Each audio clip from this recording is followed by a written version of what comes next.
everybody, it's Weird Islanders, the podcast, back once again. My name is Dan. That is Mike. How are you this evening, Mike? I'm chomping at the bit. This is one of the guys who we've been waiting for. I mean, I think if you put together all our conversations about this particular Weird Islander over the years at Islanders Anxiety, you probably could have come up with a podcast episode enough enough minutes to make up an hour-long podcast episode. But Right. we finally get to do it. We've got the right guests to do it. This is a really big one. It's not. I remember like shows with like Lost. Remember Sweeps Week? Is Sweeps Week still a thing?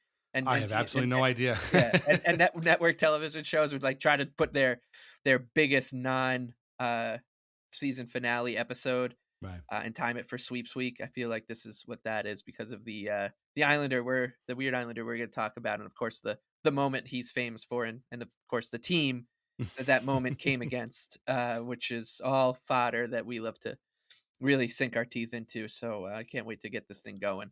Yeah, this is the rare episode of this show that will be, about one guy, but about really one goal in one game or one moment that I don't think we'll have a problem filling an hour with, because again, like you said, we've talked about this a million times. We've talked about this game and this goal more than I think we've talked about this entire season that we've barely covered at all. And like you said, we got the perfect guest for it. He is a comedian and a new author and a master of the podcast form, hosting shows about topics including, but not limited to, Jeopardy, curling, new metal music, and getting blocked on the internet. He's also super funny and intelligent guy, and his name is John Cullen. John, how are you doing this evening? Hey, I'm doing great. Thanks so much, guys, for having me. Definitely in the last like 2 minutes or so, trying to figure out how a guy that played 19 games for the Islanders is such a part of your podcast's lore. So I'm excited to dig. You're like, this is the biggest episode we could possibly do. And I'm like, what? All right. I'm looking forward to finding out why that would be. You just got a 2-minute crash course into the world of Weird Islanders, the podcast. Let me tell you, it's a very strange and bizarre world that we have chosen to take, and people have listened to us, and they go on these rides with us. So I can't wait to get you on this. But trust me, it'll all make sense by the end of it. Hey, no, that's great. I love it, and I don't get me wrong. I love remembering some guys. Yes. So that's all good with me. I'm just it is very funny to me that this is a capital G guy that you hold in such high esteem. Yeah, definitely is. Yeah, I mean, well, it's you're gonna find out that this at the end of this journey, you'll be a changed man. Okay, we'll all be changed men. Yes. And thanks to this 19 game Islander, the listeners will be all be changed for the better. Everybody will be changed for the better for going on this journey. And yeah, we can't wait to get it started because this guy. As you said, he's up there. He's the Mount Rushmore, put his name in the rafters of Weird Islanders, because a few Weird Islanders have brought us this kind of unique joy that our subject today did. And we get to laugh at a team that we like to laugh at here. Yeah. And if we have time later, Mike and I could tell you the story about how we jumped through hoops to track down a guy who played 5 games for the Islanders and actually speak to him. That was another huge one for us. But like I said, you've been on a million podcasts before. You've hosted them. You've guested on a million more.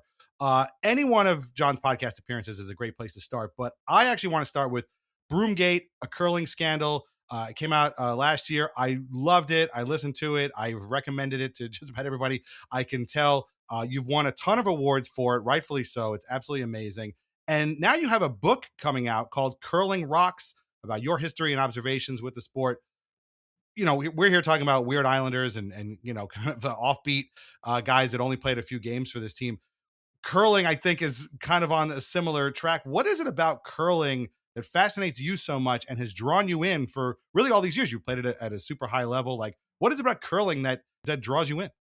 Well, I'm from Canada, so that does a lot of it. I think. So we can just start there, right? I think a lot of it came from. So I grew up in Southern Ontario. I think part of the reason, without revealing too much, although I'm guessing the episode title will say who the Weird Islander is. Nobody reads the episode title. Okay, nobody perfect. reads So no one has any idea who we're talking about right now.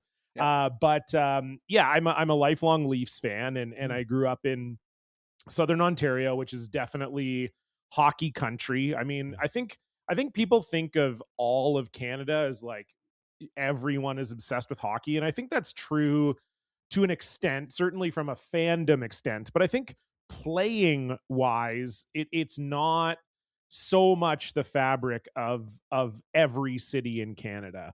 I think it depends on where you live, but I definitely grew up in the cradle of minor hockey, and so my life destiny from an athletic perspective was that I was going to play in the NHL, at least according to my father. And so, I went through all that. I was playing organized hockey when I was 4, like we're talking like referees, scoreboard, full equipment, like playing full ice hockey when I was 4. I was playing rep hockey by the time I was 7. And that was kind of the whole thing. And then, you just get to a point where you've been told since you were a kid that you're going to be an elite athlete. And at some point you go, well, probably not, or at least probably not in hockey. Like I was good, but I wasn't world changingly good. And so, I think I kind of always wanted to be an elite athlete, but wasn't sure how to go about it. And then my school went curling. So I got a chance to try it through my elementary school.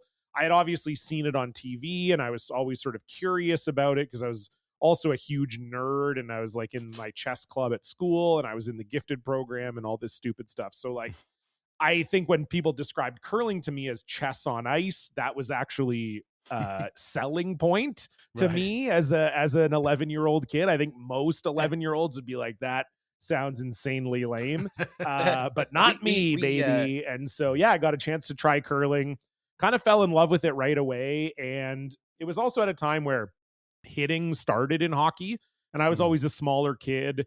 And so I didn't have my growth spurt until later.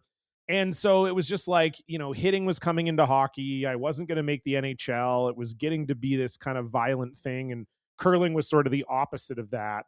And I was kind of good at it right away. So then that almost sort of drew me into, and so I just started playing at a high level. And then as the years went on, I eventually retired from competitive play in 2019, pardon me.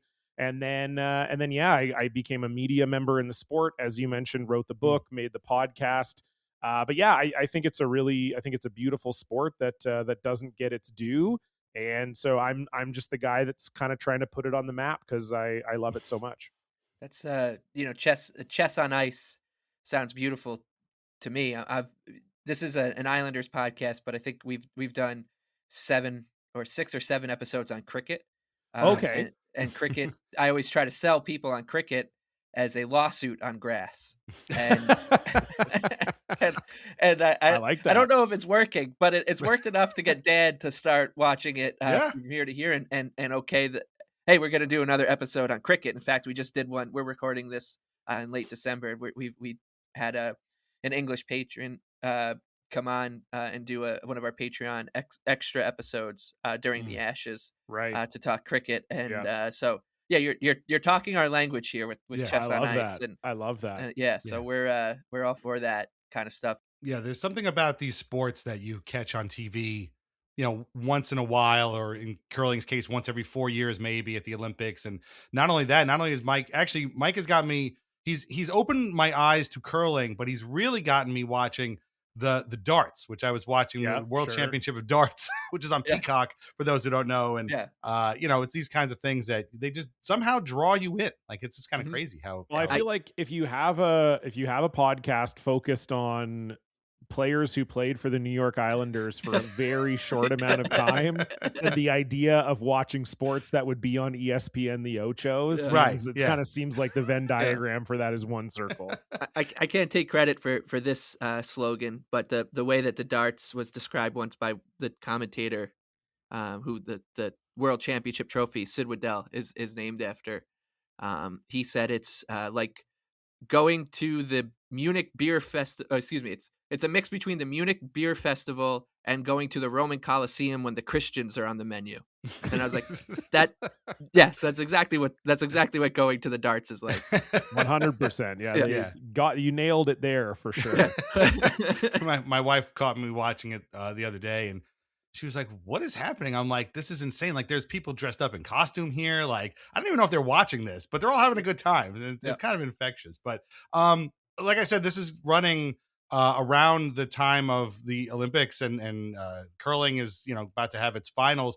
I mean, is this like sort of your time to shine as a curling expert? Like, do people come to you like every 4 years? Like, what's I've been watching this curling. What's the deal with that? And then you get to kind of like show off your knowledge and kind of sell them on the sport as a year-round thing, as opposed to just an Olympic thing. Yeah, I mean, I think that's always the hope for sure, is that you kind of capture an audience in a brief moment in time, and how do you convert that audience? I think that's something we talk about in curling all the time. I mean, I'm not a stakeholder, so that doesn't I guess that part doesn't matter as much to me, although I do get paid to talk about curling, so I don't want it to completely disappear. But yeah, the Olympics is funny because it gets a ton of attention, and I'm covering it for CBC here in Canada. So I will be doing some media with that, and then I definitely have sort of like a cadre of shows that radio shows here in Canada, YouTube shows and stuff, that will have me on as their curling expert. So I assume during the Olympics, I will be very busy. I did start a couple Olympics ago charging my friends for emotional labor. Because during the Olympics, you definitely get the friends that text you and say, okay, so like, I got so riveted by the curling game last night, and I need you to now explain these 6 different things to me that I didn't understand while I was watching it. And so, I've started charging by the minute for my labor to explain all those things to them. But and I'm obviously joking about that, but it is cool to see, like, the numbers all bear it out. Like, curling is the most popular sport in the Winter Olympics as far as social media impressions, how many people watch it on TV, watch it online, whatever. It's even more popular than ice hockey. Like, it is the biggest sport during the Winter Olympics. But then, it does disappear. And so, you really get a sense when your friends text you of like, oh yeah, people are really getting invested in this. Like, it's one thing to say, oh, there's numbers and la la la, but like that, you really do see it from your friends when they get, super, super dialed in during the Olympics, for sure. That's amazing. I wonder what the summer Olympic equivalent is at. It's got to be archery, right? That's probably high on the list of, I mean, I guess there's targets in both of those. Is that kind of what you're, like, I don't know. The curling house kind of looks like a archery target. They must be the same thing, right? I know that's how it is in my house, and those are the two that I find the most compelling. But I'm looking forward to it, and we'll be looking for you on CBC. And again, the book is called Curling Rocks. Check it out. It will be available by the time you hear this. It'll be available on Amazon here in the US, so definitely check that out. And you have to listen to Broomgate. Listen to Broomgate right away. Stop what you're doing and go listen to it, because it is absolutely amazing. It's a great short form series on a controversy that enveloped the world of curling. And if you think I'm kidding, trust me, I'm not. and the way it's presented is absolutely fantastic. Yeah, it brings me back to, once again, to draw it back to cricket. It reminds me of the sandpaper gate in Australia that we've covered on this podcast. Yeah. So if there's gonna be, we're like Trojan horsing Weird Islanders. If there's any far away sports controversies that we need to cover, we'll cover them here while we're talking about guys that Joel Recklitz or whatever. Yeah. Before we get to Joel Recklitz, we got to talk about somebody tampering with a cricket ball. Yes, we definitely. The record can wait. We'll get to. He'll have his time. Yeah. You mentioned before, John, you are a fan of the hated Maple Leafs. So please, nobody turn this off. John comes in peace. I promise. Sorry. Yes. No, it's okay. It's okay. You're only the second Leafs fan we've ever had on the show. Sean McIndoe was the first. So. It's okay. But I'm interested. I'm curious because you've also lived in Vancouver for a long time. Yes. And I'm curious what that experience is like. Does it feel like you're sort of living behind enemy lines as a Leafs fan in Vancouver, or does the shared misery of Canucks fans and Leafs fans kind of make that a bit of a safe place for you? No, definitely not. No. We hate each other. I assume for Islanders fans, it'd be similar to the Rangers. Yes. Like if both the Islanders and the Rangers didn't win the cup for 50 years, I don't think you would be like, I feel bad for the Rangers. They're also going through this. It's like, Right. no, I want to win a cup, and I want the Canucks fans to suffer as greatly as possible in the process. I would say, like, the weird part of the Canucks Leafs thing is that there's like this anti-Toronto bias from Vancouver that Toronto people, and this goes beyond sports, like just in general, Vancouver has this sort of little brother syndrome to Toronto, because everybody says, oh, Toronto is like the greatest city in Canada and it's the best and la la la, and Vancouver's like, but look at our mountains and our ocean, like we're really great out here as well, and it's sort of like a New York LA thing, I guess. Like you'd have people who would say Vancouver sucks. Yeah, whatever. The weather's okay. It doesn't really snow there. You're on the ocean. But also, like, it's very expensive and the people there suck and blah, blah, blah. Toronto's where the real action is or whatever. And it goes both ways. And it's just, it's just, and there's also the time zone thing. Like Toronto's in the Eastern time zone. Vancouver's 3 hours behind. So specifically when it comes to the Leafs and Canucks, it's very much that Mad Men meme where it's like, the guy, but it would be like the guy in the elevator, the younger guy is like mad, like fuck you Leafs, and then the Leafs fans like, I don't think about you at all, like I don't care, I genuinely don't care about the Canucks. It's like they never watch the Canucks. It's not like a rivalry for them, and so it's this very one-sided rivalry, and it's very strange. And there's really no parallel. And it's like the same, like with Hockey Night in Canada, like they make Vancouver play the game at 4 p.m. Pacific time so that it airs at 7 p.m. Eastern. Which is like a huge thing. I always read about this. So that drives them up the wall. And then they're always mad because like TSN and Sportsnet, our national sports networks, always lead with Leafs coverage over Canucks coverage. It's like they call TSN the Toronto Sports Network, stuff like that. So yeah, it is. I would say there's definitely no commiseration. There's no shared misery whatsoever. But it was weird moving from Toronto to Vancouver as a 13-year-old and having people be so vitriolic towards the Leafs, because I was also one of those people. I was like, I don't really know anything about the Canucks. I know you went to the Cup final 5 years ago, like I moved in 99. So like, I know you went to the Cup final 5 years ago. I know you had Pavel Bure on your team, but like, I don't really know much about you. Yeah. You just actually described the relationship between New York and New Jersey, because I live in New Jersey and I'm from Long Island. I've lived in New York for a while. My wife is from Brooklyn. So we're all kind of like in the same area. And yeah, the amount of like vitriol that New Jersey has for New York is massive compared to the amount of thinking that people from New York think about New Jersey, which is generally they don't. They don't like to drive through there. They don't like to cover, cross the bridges there. They don't like to pay tolls there. And that's about it. Otherwise, nobody really thinks of like coming out here for fun. We're like, no, it's the Garden State. There's all kinds of state parks and things like that. They don't care. Like they'd rather just stay in the city. So I totally get where you're coming from. 100%. Totally.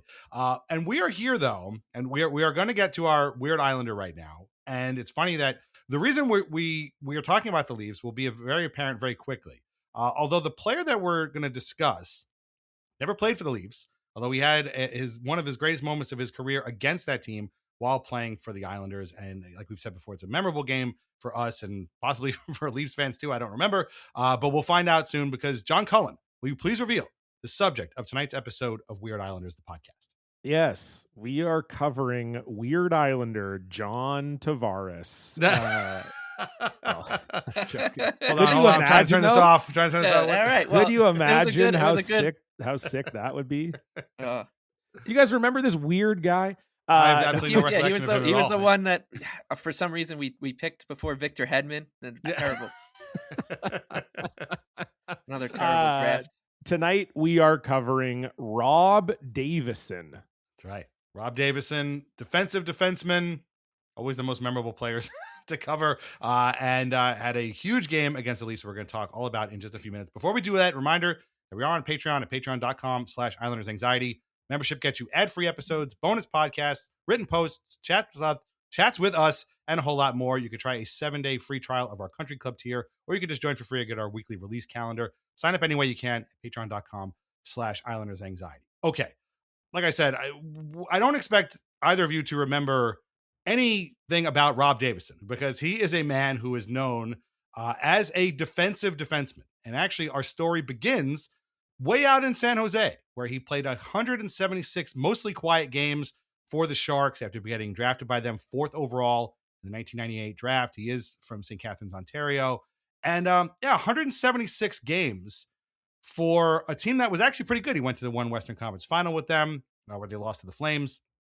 And, he's one of those guys that, like, the name, and, we've talked before about, like, to me, playoff hockey sounds like Randy Hahn calling San Jose Sharks games, ironically, because it's like, it's 10 o'clock at night, put on a hockey, you go into the next game and it's always Sharks and Predators, Sharks Canucks, Sharks whoever.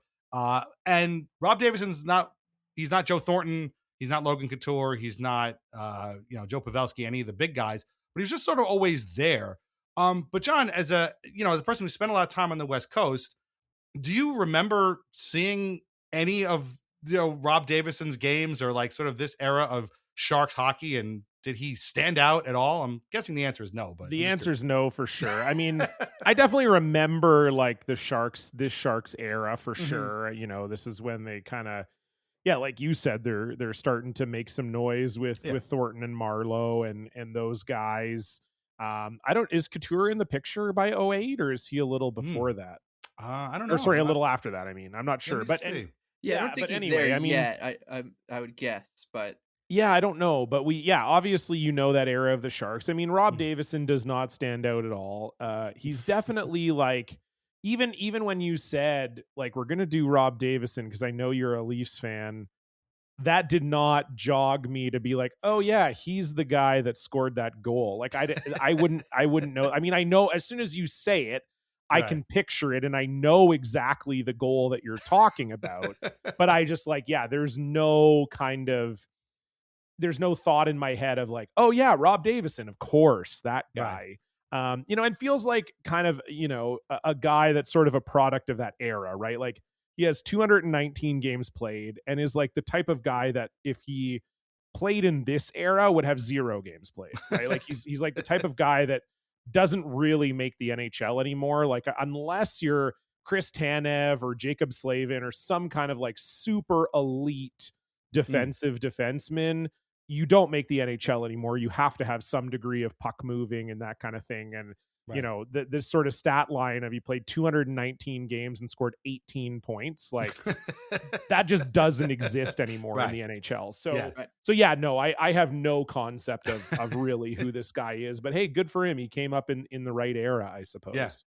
Yeah. It's like, it's that funny like bridge between the dead puck era and then like the post lockout, no more clutching, grabbing and trying to like pick each other's teeth with your stick era but they were just holdovers. Like Brad Lukowich to me is one of these kind of guys that was just like, well, he's already in the NHL, so like we should just keep him in the NHL and sign him to these deals. And because if he's proven that he could be in the NHL, it's better than going full tilt into the Mike Green type defenseman, Devon Taves, right? Like so each team had these guys that were just like holdovers, and as the game started to speed up and more, you're like, oh boy, this guy's going the way of the dodo, and guys of his ilk are going the way of the dodo. And you're thinking about players in like draft classes coming up who are modeling their game after these types of defensive defensemen, and you're like, oh boy, like you just wasted your entire life. I don't know what to tell you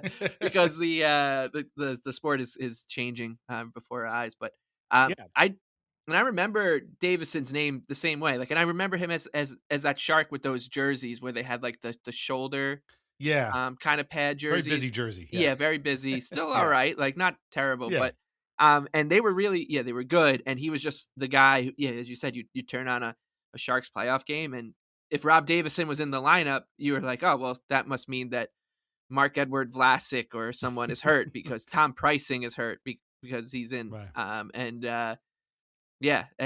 that's how I remember him. And of course, that'll change with one flick of the wrist a few years later. But he was just like a guy. He was just a guy for the guy who played 40 games and be like, oh, well, if Twitter was around back then, you just would see like the Sharks waived Rob Davison again. And yeah. It's the classic, like you can't teach experience, but you also can't get experience without experience kind of thing, So it's like he kind of got lucky, like he got drafted by the Sharks probably when they weren't that good. So then he, was able to get, like a 70 game season under his belt in San Jose. And then you go, okay, this is a steady defenseman. Mike Babcock, when he was coaching the Leafs, had the famous quote of, I can't remember which defenseman he was talking about. I think it was, no, it would have been past the Mike Komisarek era, but he had a defenseman where he was like, he knows where to stand, and it's like, it is kind of like in some ways a bit of an underrated skill, but I think of Chris Tanev, who's on the Leafs right now. And I think most people would think of him as sort of like one of the NHL's premier defensive defensemen over the last decade and a bit. He's been in the NHL since 10-11. And I think most people who have watched him play would describe him as completely inept offensively. And he has 210 points in 878 games. So he's still like a guy we would say like has zero offense in his game, still gets a point roughly every 4 games. Whereas Rob Davison was getting a point roughly every 12 games. So it's just like a completely different era for, what those types of players are expected to do and what they were able to do. Yeah. I was actually going to equate him to a guy in the Islanders right now, Adam Pelech, who we consider, one of the better defensive defensemen in the NHL. Adam Pelech is about to play his 600th NHL game. He's got 28 goals and 138 assists for 166 points. Like you said before, Davison in 219 total games had 18 points. So basically, Rob Davison makes Adam Pelech look like Cale Makar. Like, this is a guy who's like... That's almost an identical scoring rate to Tanev, right? Like, he gets a point every 4 games or so. Yeah. And, he'll chip in here and there. We saw him chip in. He ended up scoring a game-winning goal against the Devils earlier this year. And, that'll happen maybe twice a year. Yeah. But Davison doesn't even get to that point. He is a strictly defensive defenseman. Yeah. And his quote-unquote best offensive season came in 05-06. By the way, this is pre-Logan Couture. It's actually pre-Marc-Edouard Vlasic. This is the Jonathan Chichu era of San Jose Sharks. Yeah, that checked I didn't out. even realize. I was going to say, Couture is quite a bit later. He probably doesn't start playing till the 10s, I'm guessing. I didn't even realize it. It's like it's got to be like Scott. I feel like there was a lot of snarl on those blue lines, like Scott Hannon. Yeah. Did Rob Blake kind of pass through Blake at this point? Blake like tail end of his career, but you have like not in this era, but you also have like Doug Murray's also kind of Doug Murray, classic stay-at-home San Jose D guy, right? Doug Murray, who has a weird Long Island connection, like he played high school hockey here somehow. Very strangely, as a Swede. And there's also just a full Swedish guy named Douglas Murray. Yeah, exactly. Yeah. So something's not checking out on a lot of levels for Douglas Murray. Maybe like some sort of government agency needs to someone decide like, hey, I've got a great idea for the witness protection agency. We'll make this guy a Swede. Name him Douglas Murray, put him on Long Island, and he'll end up playing for the Sharks and Penguins. Yeah. What kind of job you lined up for him? Oh, he's going to play defense in the NHL.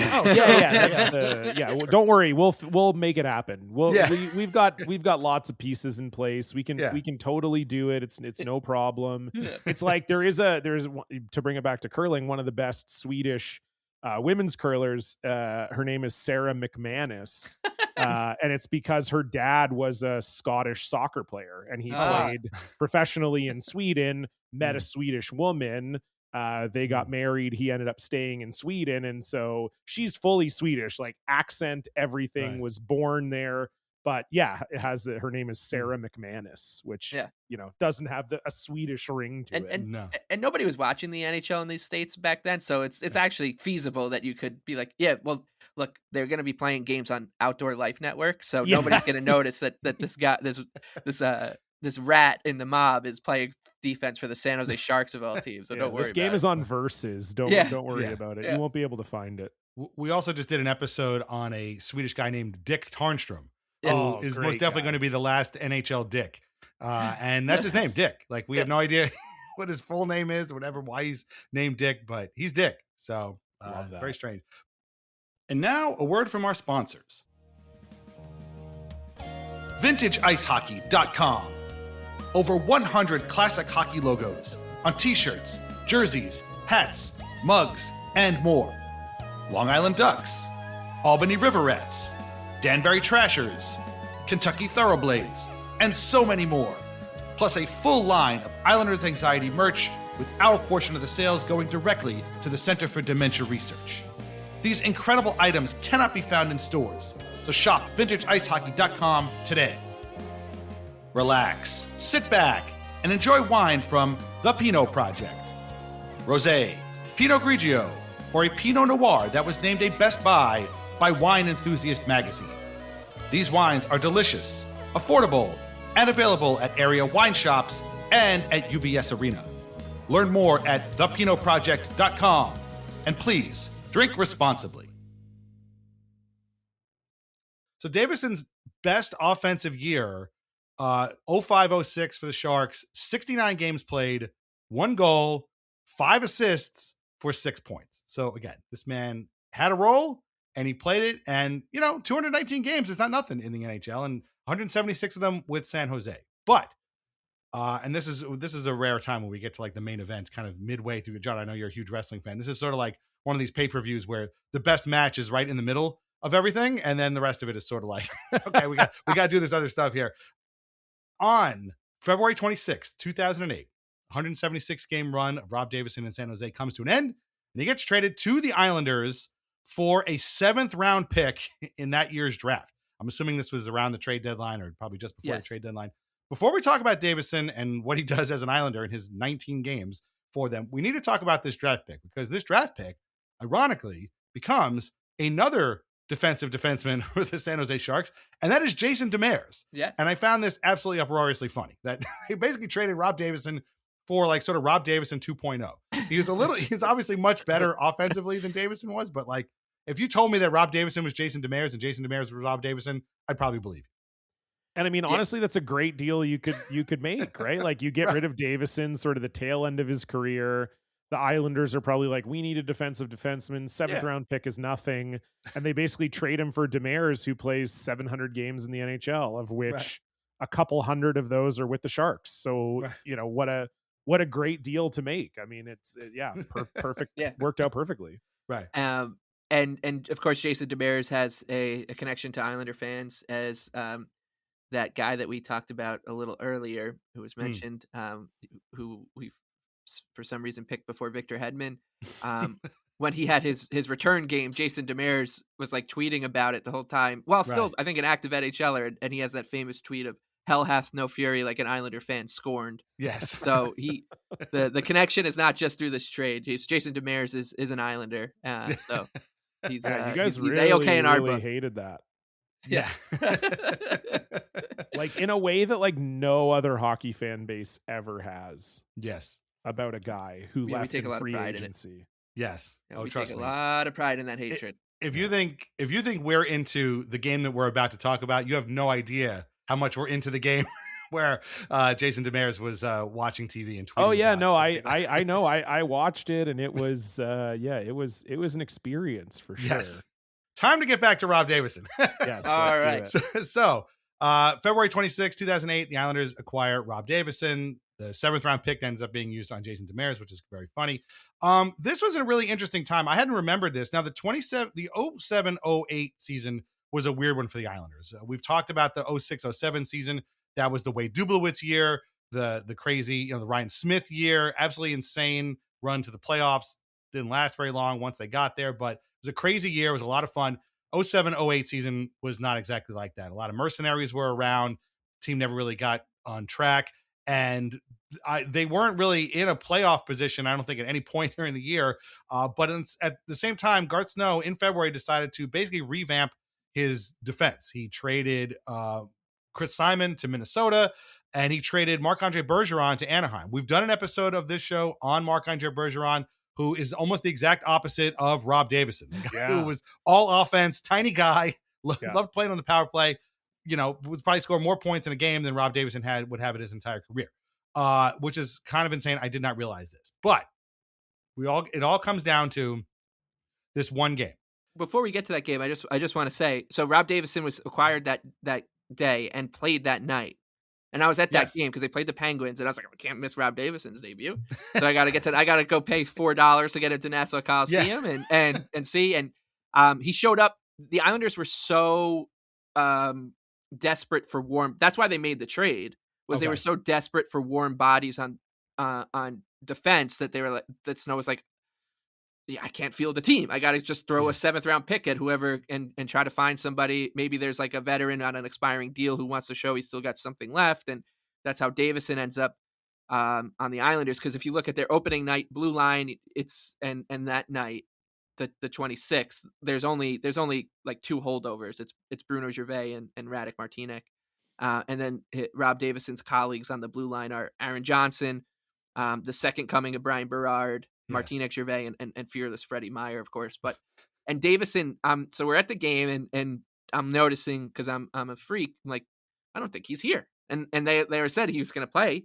And he showed up in like the middle of the second period, maybe the middle of the first period, and got an applause, like a light smattering of claps, because people noticed like this guy showed up in his first shift.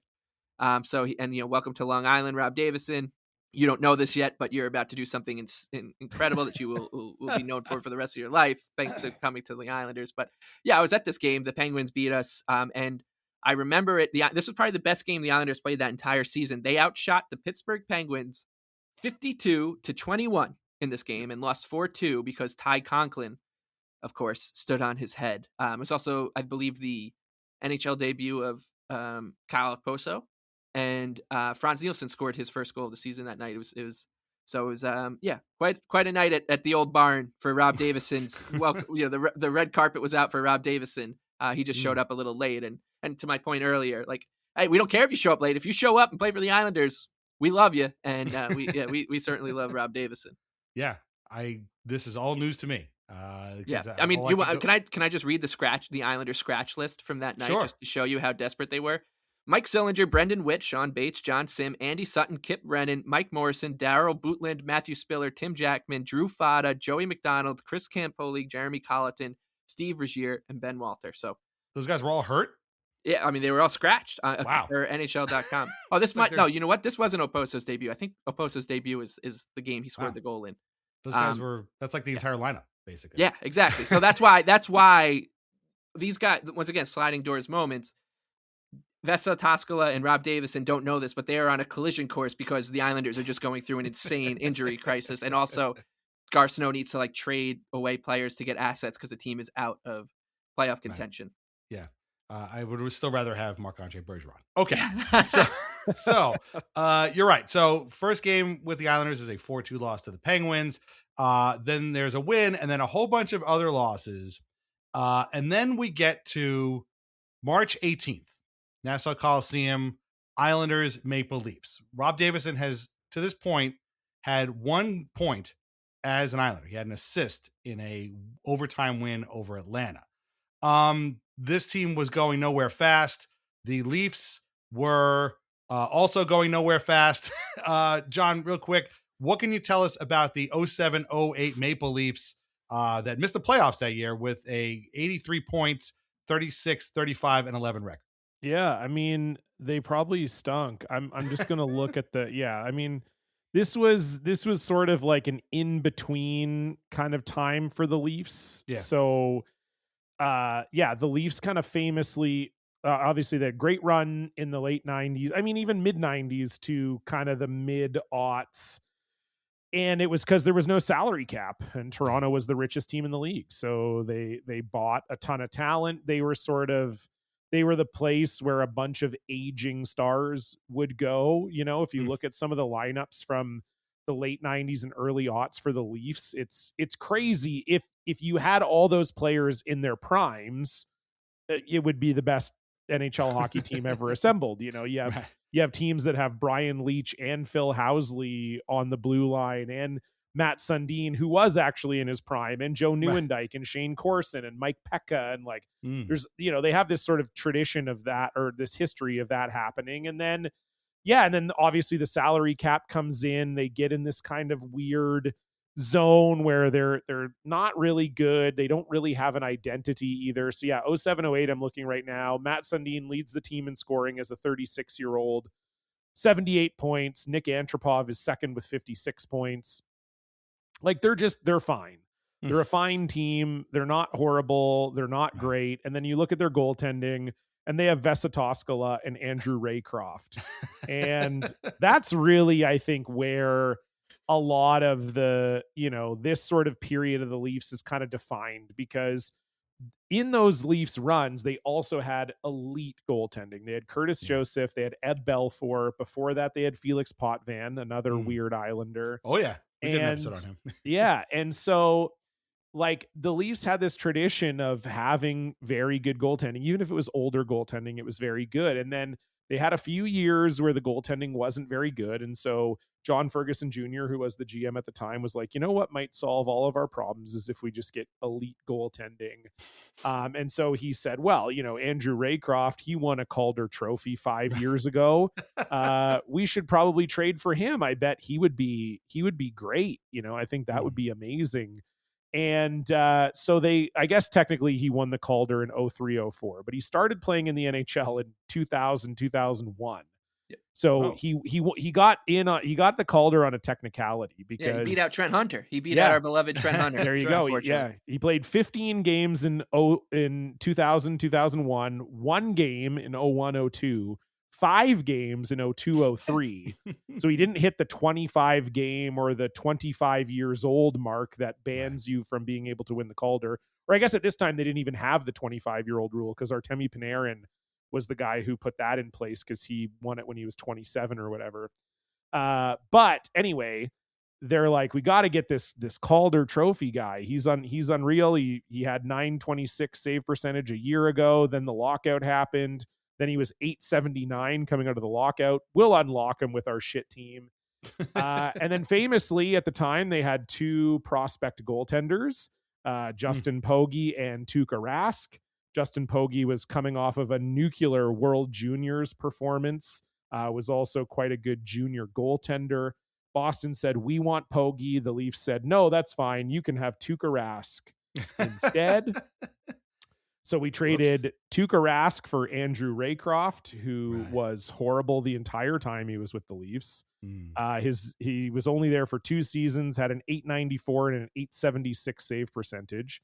And then when Raycroft didn't work out, they said, okay, let's go get the backup to Mika Kiprasov, Vesa Toskala, off of the San Jose Sharks, who, of course, Toskala would have been a teammate of Davison's with the Sharks. And it was just like, yeah, he could be a starter in the league, but he's behind Mika Kiprasov. He had a .908 save percentage in 38 games. He was not unbelievable by any means.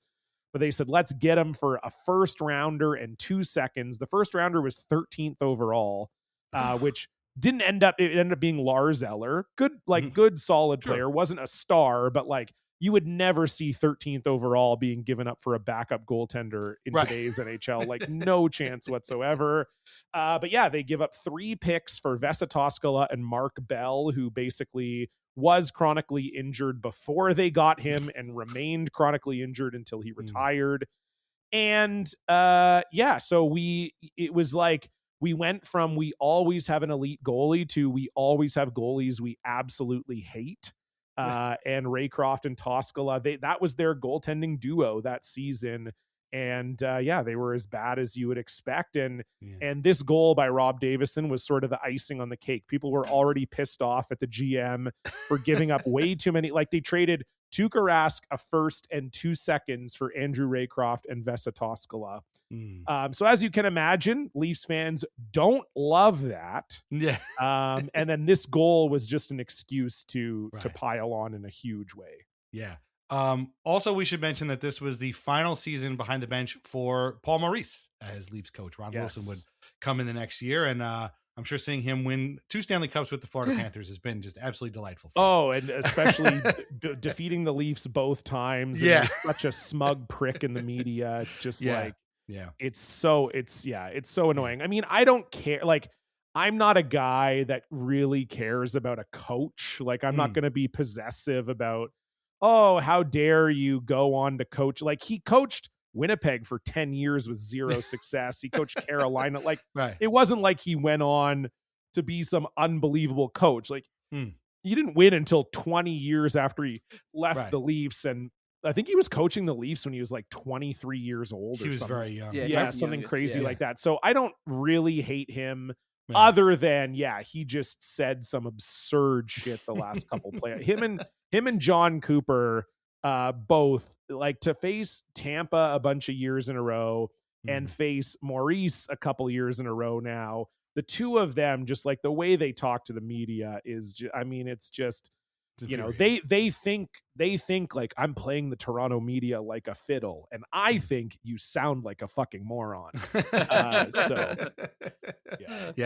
mean, I remember Paul Maurice when he coached Hartford. So it's just funny to me that people are like, oh, he's one of the greatest coaches in NHL history. I'm like, really? This guy? I mean, yeah, okay, I guess, but it took a long time to get there. I'll just say that. But in any event, so March 18th, 2008, it is the meeting of the 33, 31, and 10 Maple Leafs and the 32, 35, and 7 New York Islanders at Nassau Coliseum. A couple of real heavyweights here. And the first goal in this game is the goal that we're talking about. 13:48 on the clock. Rob Davison takes the puck from behind his own net, and he just sends it down the ice. And it bounces, and it bounces, and it bounces, and it ends up kind of going on goal. And the next thing you know, it's behind Toskala. Back to the net for Rob Davison, and he clears to the line, but not out. Kept alive by Brian McKay. And it's going to be rattled out and down the ice. This is bouncing into the net!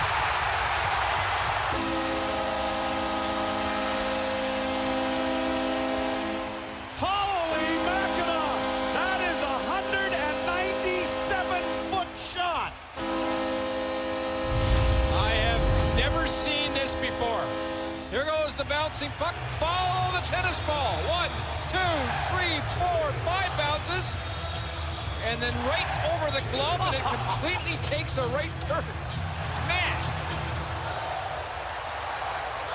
Vesa, I'm sorry, but you're going to be on every highlight film and show for the next month. That is a shorthanded goal, 197-foot shot. And this building is a buzz. I can picture, there are a few goals that I can picture in my mind, and this is one of them. and we're going to get to the final score of this game in a minute. And I know, Mike, you're dying to get there, but like, John, do you remember watching this game? And if so, do you remember this goal and like any kind of thoughts you had at the time? I mean, I do remember watching the goal, but it's hard to say 17 years ago. The Leafs weren't good. Like, was I watching this game live? Probably not. Definitely though, of course. I mean, when you cheer for Toronto and you watch the Toronto Sports Network or whatever, that's going to lead programming, right? Like, you're going to see that right away because again, it's like that year, as I said, they bring in, so Raycroft, the first year Raycroft is with the Leafs, he plays an unbelievable 72 games. Jesus Christ. Yeah, that was back in the old days where, you had your starter. And weirdly, Raycroft was the Maple Leafs goaltending wins leader for a really, he won 37 games that year with an .894 save percentage. It was just attrition. Like, that's all it was. And then I believe Freddie Anderson won more games one of the years he was there. Like, I don't think it's the record anymore. I'd have to look. But anyway, so Raycroft comes in. He's not good. And we've given up Tuukka Rask for him, who is almost immediately good for Providence and then obviously Boston. And then, he just he starts the 07-08 season so horribly, and then they bring in Toskala. And so you're thinking like, okay, we already gave up Tuukka Rask. Now we're bringing in this guy to sort of staunch the bleeding. And again, he just isn't that good. Toskala starts 66 games that year after being a lifetime backup. And to his credit, he had a .904 save percentage as a guy who was a lifetime backup, and he's backing up not a great team. the Leafs have Coberley, who's a great D-man. But then after that, it's like all either like plug D-men or like offense first D-men. Like Brian McCabe couldn't defend. Pavel Kubina was okay. Ian White, also sort of a strictly offensive guy. Hal Gill, tall pylon. So like they don't have like a great defense score. So like 904 is not horrible, but like again, the talk in the media is, oh, the goaltending is such a huge problem, and they've given up all this stuff to get this goaltending that isn't good. And that's just the icing on the cake, really, right? You because like you said, it's towards the end of the year. The Leafs fans are frustrated. We haven't made the playoffs in a few years. We're not going to make the playoffs again this season. And then that goal goes in, and you just go, yeah, well, I guess I'll go fuck myself. That's really the only reaction you could possibly have. And and you're right about the highlights, because like they even say like you're about to be on the highlights for the rest of the night, buddy. It's like we're here 15 years later talking about this game. Oh yeah. This is like Mike, I know you saw this game because we've talked about this many times, and like this is the kind of thing that happens to teams when they play the Islanders. This kind of thing has happened to the Islanders. Many terrible goals have happened. I've told the story before about how I was in the building when Jose Theodore not only shut the Islanders out, but then scored a goal on them by sending the puck down the other end of the ice. It's one of the most embarrassing things I'd ever seen. It was absolutely terrible. So these kinds of goals are not alien to the Islanders at all, either way. But this one just seemed to have a special kind of air about it between the moment, the guy doing the scoring, the goalie, the goal itself. Like it just kind of comes together to form like a highlight that, I mean, if you've watched it, you won't forget about it. Yeah, and I'm happy to say I was at the game. I was at this game, and I was sitting very close to. I'm sure if you're listening to this episode, you've seen this goal many times. Where Rob Davison, that corner by the Zamboni corner of Nassau Coliseum, where he kind of corrals the puck and flips it down the ice. I remember my friend had tickets through his dad's work or something, and they couldn't give them away. They were basically at this point, we're 2008 in Nassau Coliseum in the middle of March. Only the biggest losers on Long Island are going to Islander games that night, and I am proud to say I'm one of them.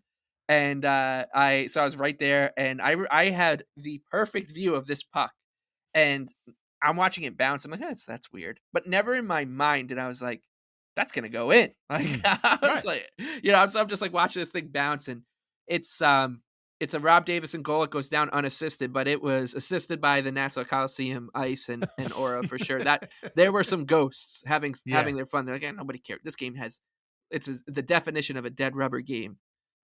You can tell that by who's on the ice with Rob Davison. Steve Regier and Freddie Meyer and Wade Dublowitz is in goal. I'm sure that name sends a shiver down Maple Leafs fans because of the poke check that eliminated them from the playoffs the year before.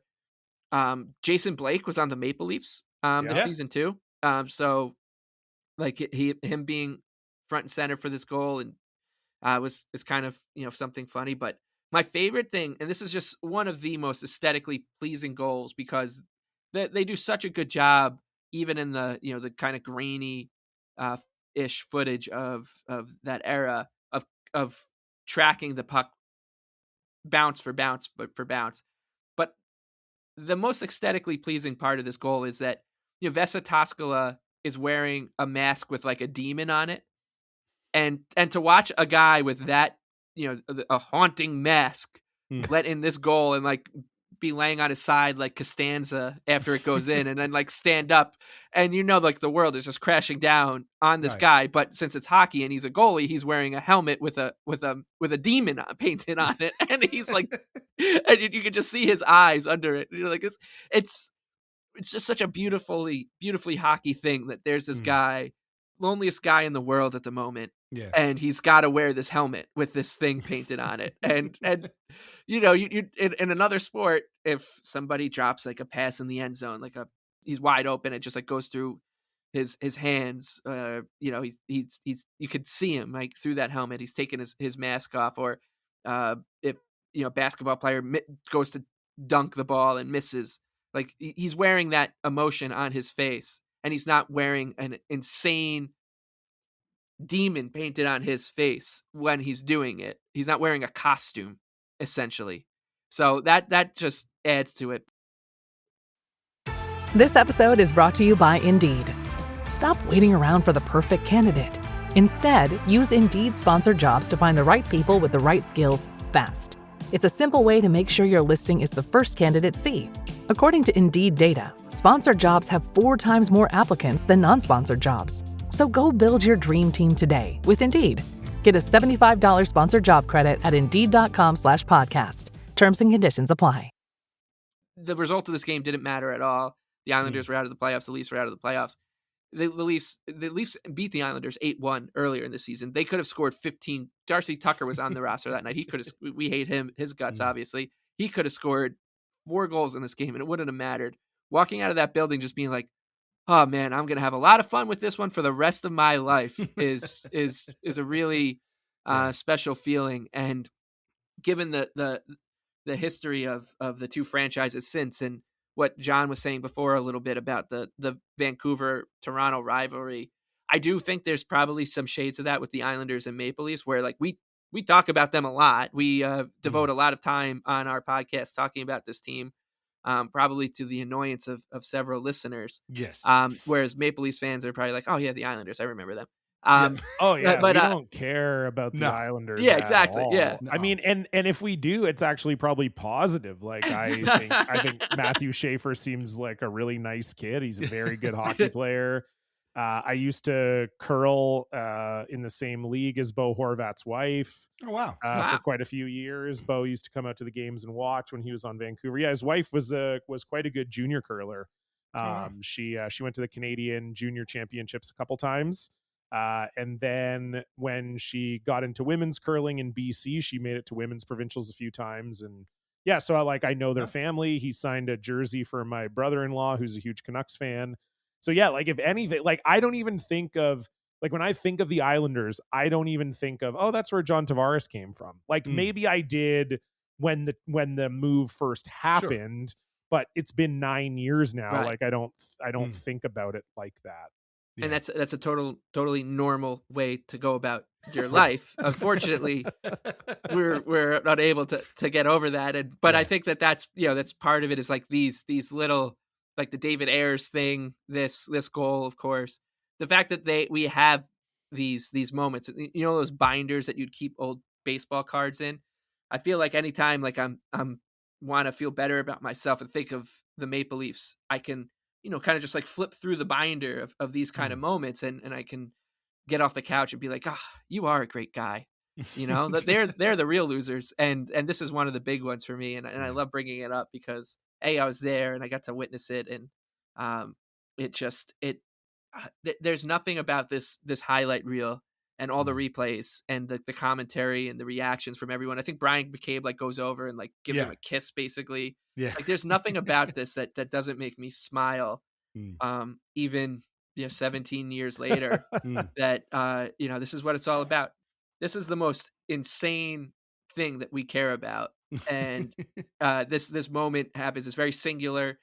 If you're driving on Hempstead Turnpike on March 18th at whatever time this goal was scored early on in the game, you've got no idea that inside that roof something absolutely magical is about to happen that is going to have no impact on the sport or the season.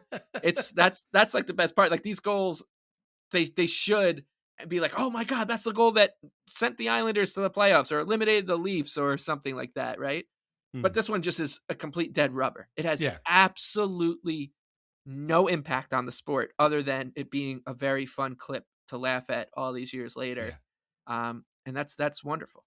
This is the rare moment that is both a tree falling in the forest thing and also one for the haters. Like it's one for the haters if you love to like, flaunt these things over the Leafs and whatever and laugh about it all these years later. But at the same time, you're right. Nobody cares. Like, in fact, Vesa Toskala is almost lucky that this happened at an Islanders game because, as Hockey Reference says it, the attendance was 13,134 at the Coliseum that day. That is wrong. I'm telling you right. I don't even need to have been at that game to tell you that that's not any way, shape, or form accurate at all. That's probably 3 times. I mean, maybe there's 3 times as many people in the bathroom. There's no way there were 13,000 people at this game in late March. In a season in which the team was going nowhere against another team going nowhere. Like there's no way that that's possible. So, I mean, I've been to games against the Oilers where there's 3,000 people there. Like, this is probably a little bit more than that, but it's definitely not 13,000. I'm telling you right now. So he's in a way lucky that it didn't happen. Yeah, okay, he ends up on the highlight films, but like then that's it. It's over. Yeah. And then just losers like us are still talking about it 17 years later. And it didn't happen at home either. No. You know, like if that happens in Toronto, he's getting booed. Sure. Because the fans are again, it's more like similar to the Tavares thing. Like it's more of an indictment of the GM and the franchise that goal gets let in. So if it happens at home, like he's getting booed for sure, which is crazy. Right. But at Nassau Coliseum, he just gets laughed at for a few minutes. Yeah. And then what happens? The Leafs win the game. Like that's the funniest thing about this is the game ends 3-1 Leafs. So we're sitting here laughing at Vesa Toskala all these years later. He's the guy who gets the last laugh. He actually won the game. Kyle Wellwood and Pavel Kubina scored in the third period. And then Alexei Ponikarovsky tacked on an empty net goal. That was it. Rob Davison is the only thing keeping this game from being a shutout for Vesa Toskala. It's crazy. I will say too, like you guys brought it up a little while ago, but I rewatched the goal, obviously to, knowing we were going to be talking about it. It is crazy. Like the bounces are crazy. Like I've played hockey my whole life. I don't know if I've ever seen a puck react like that. And I think, especially as you say, like 17 years later, you watch it and you're like, obviously he lets in a goal from 200 feet away. That's terrible.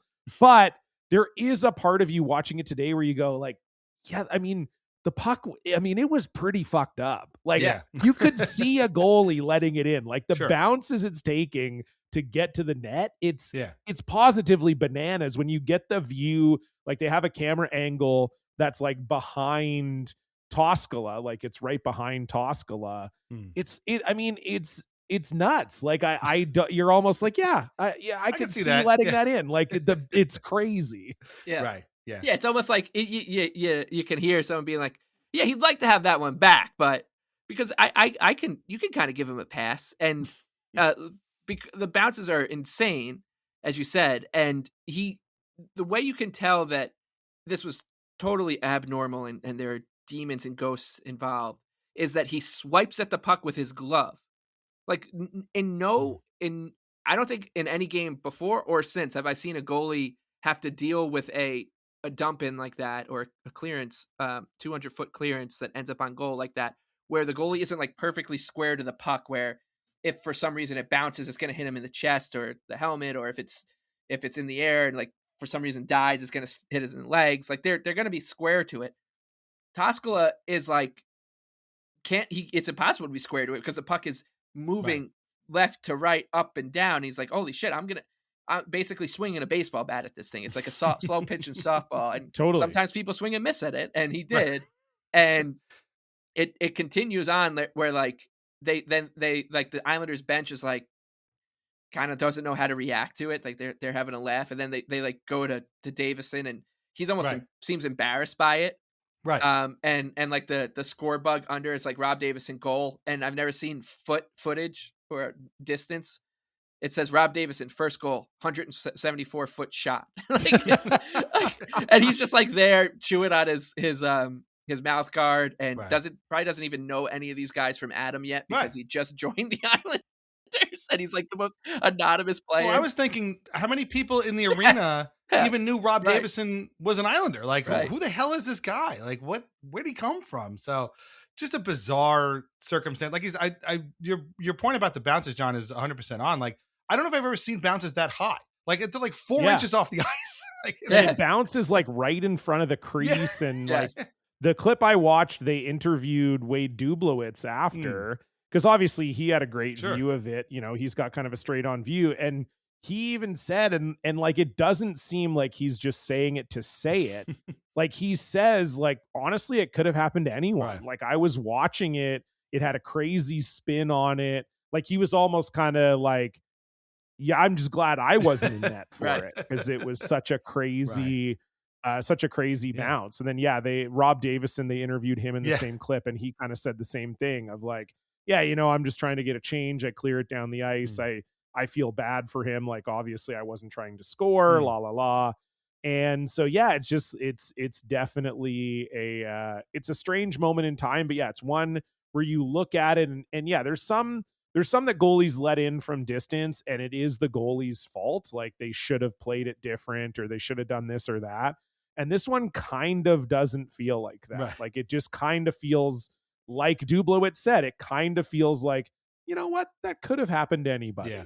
That really genuinely could have happened to anybody. It's it's one of the crazier bounces, or several bounces, that you'll see in a situation like that, I would say. And like you mentioned before, Davison and Toskala were both teammates on the Sharks.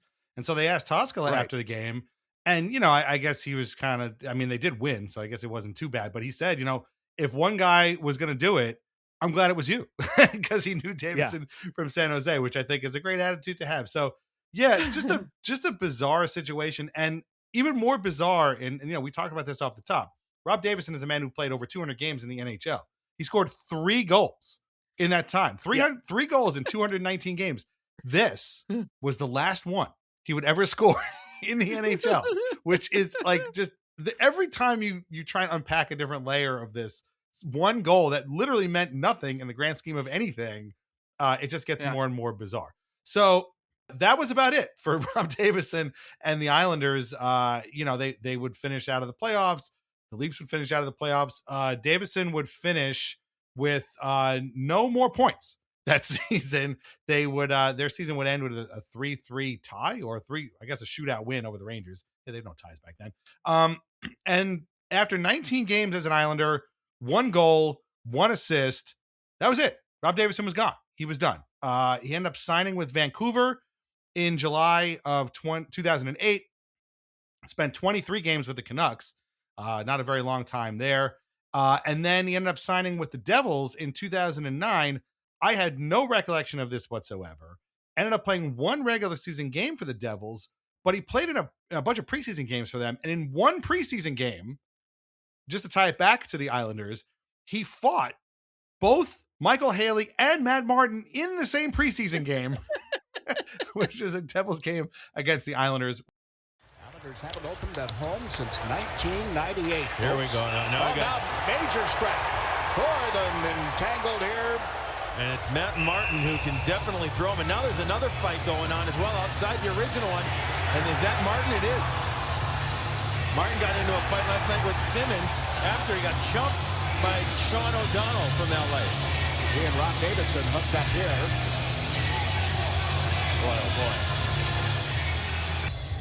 And Tavares with it in some traffic, fed it across, quick shot right on, and a big stop there by Danny. And a scuffle back of the net, turns into something more than a scuffle. And Davison having his second fight, the former Islander for a few months, having it out with Michael Haley again. Haley is going to lead the NHL in preseason fights. This kid's going to do everything he possibly can to make this team, at the very least, make his mark. We don't even watch preseason games here. I have no recollection of this whatsoever, but I don't know what his beef was with these guys. They weren't. Yeah, maybe he hated them. Who knows? Guess, maybe. But you'd think he would be happy about seeing the team that was represents his final NHL goals. He did sign again with the Sharks in 2013 after playing in Europe for a while, in Austria and Czechia. Basically played mostly for their AHL team in Worcester. But I thought it was funny that, again, getting back to Adam Pelech, who we talked about before, that was the same day they Sharks signed Matt Pelech. Was the same day they signed Rob Davison to, sort of a come back home kind of contract in 2013. And then 2014, he retired. He's gone on to an extensive career in coaching. He won a Calder Cup with the Toronto Marlies in the AHL. And then back-to-back championships with Salzburg in Austria. And he's currently an associate coach with the OHL's Guelph Storm. So how about that? Rob Davison, weird career.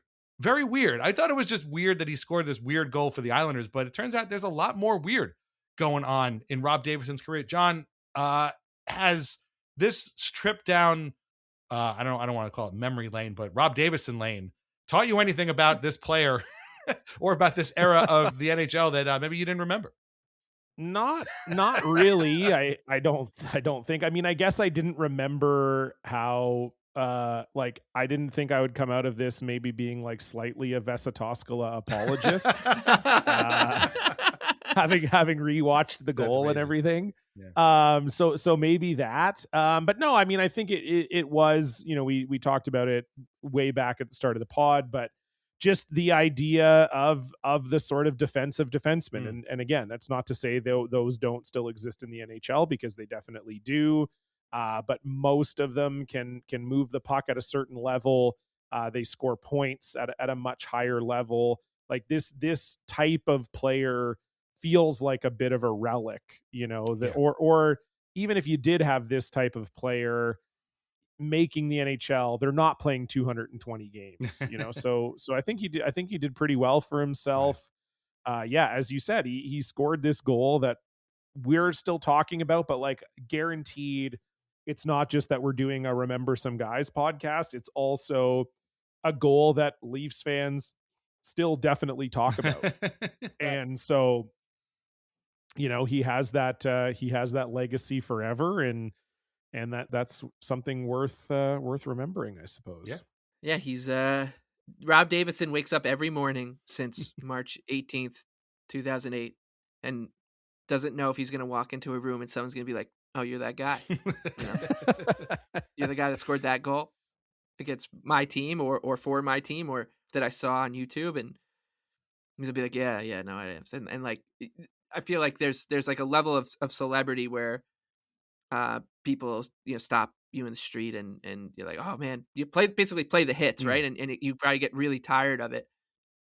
But for a player who's, and I mean this out of no ill will towards Rob Davison, who's as anonymous as Rob Davison in a sport as anonymous as hockey in the cultural zeitgeist here, at least in America, for him to have that it's got to be such a bizarre thing. Like going home at night, seeing his family and being like, oh, what's wrong? Like I just, I had to talk about that goal again. It's so annoying. Like I want to talk about other things besides scoring a goal against my friend Vesa at Nassau.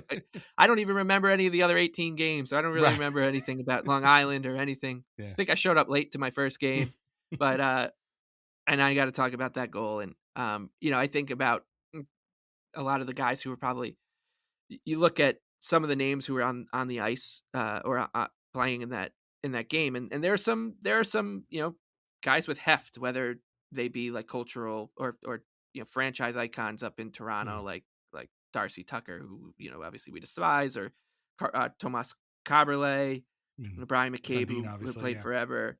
Yeah, and then for the Islanders, like Bill Guerin was playing for the Islanders that night, and Kyle Okposo and Miro Shatan and Mike Comrie, and there's a chance that Hillary Duff was in the building to watch this goal, right? She was dating. I didn't think of that. Yeah, definitely possible. And like these guys, like if I saw Bill Guerin and was like, yeah, do you remember this goal?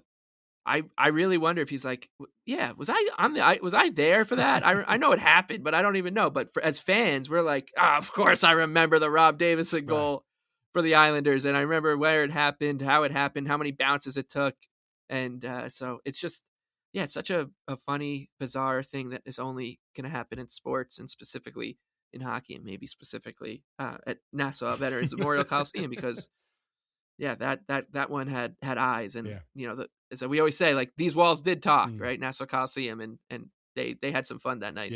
Yeah, definitely a goal that is perfect for Nassau Coliseum. John, this has been a great time. I can't thank you enough for coming on. You're absolutely one of the funniest and most intelligent people you could ever hear on a podcast. I've said it a million times. Broomgate is something people need to listen to.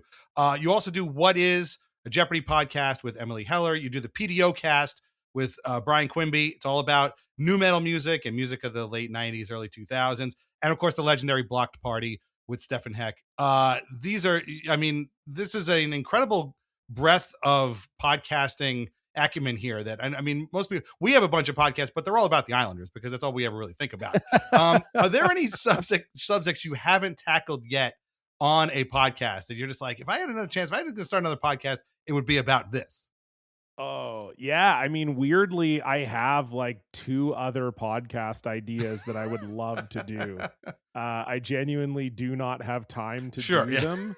But yes, there are other ideas where if I've always said, if like all the other pods ended, or I've gotten so busy with curling media that it's almost like I got to do less pods, not more. But if that all fell through, you'll see some other pods for me. I'm not out of ideas yet. That's probably so many ideas, so little time, but so many ideas, so little time. And the world is always saying we need more straight white guys with podcasts. So I will hold the torch and I will keep it burning. Yeah, exactly.